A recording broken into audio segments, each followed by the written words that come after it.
Iran Israel जंग भले ही थम गई है, लेकिन जिस तरह के बयान सामने आ रहे हैं उन्हें देख इस बात की आशंका जताई जा रही है कि कभी भी ये जंग फिर से शुरू हो सकती है। इजराइल अमेरिका का कहना है कि अगर ईरान ने अपना परमाणु कार्यक्रम दोबारा शुरू किया तो हम हमला करेंगे, लेकिन अब खबर ये आ रही है कि ईरान उसकी तैयारी भी कर चुका है।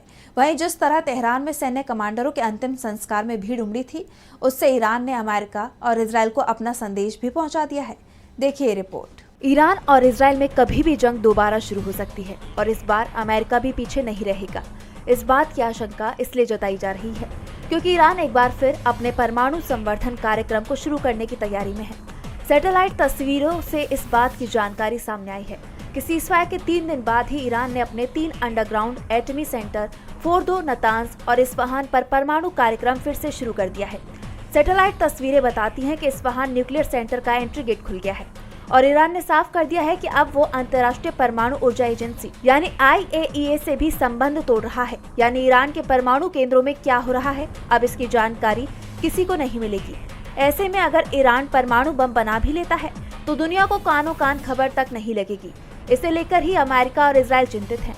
जब अमेरिकी राष्ट्रपति डोनाल्ड ट्रंप से इस पर सवाल किया गया तो उन्होंने साफ कहा, बिना किसी शक और सवाल के हम ईरान पर हमला करेंगे। हालांकि इससे पहले तक ट्रंप यही दावा कर रहे थे कि अमेरिकी हमलों में ईरान परमाणु केंद्र ध्वस्त हो गया है, अब वो इसे शुरू कर नहीं पाएगा।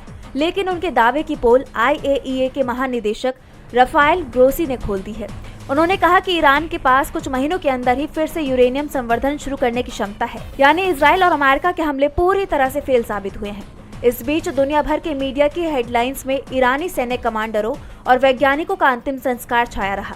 बीते दिन तेहरान की सड़कों पर जंग में शहीदों के अंतिम संस्कार के लिए सैकड़ों की भीड़ उमड़ी, जिसे इस बात का संकेत माना जा रहा है कि ईरानी लोग न केवल हमेशा आक्रमणकारियों के खिलाफ डटकर खड़े रहेंगे, बल्कि अपने शहीदों, महान कमांडरों और परमाणु वैज्ञानिकों के बलिदान को भी हमेशा याद रखेंगे।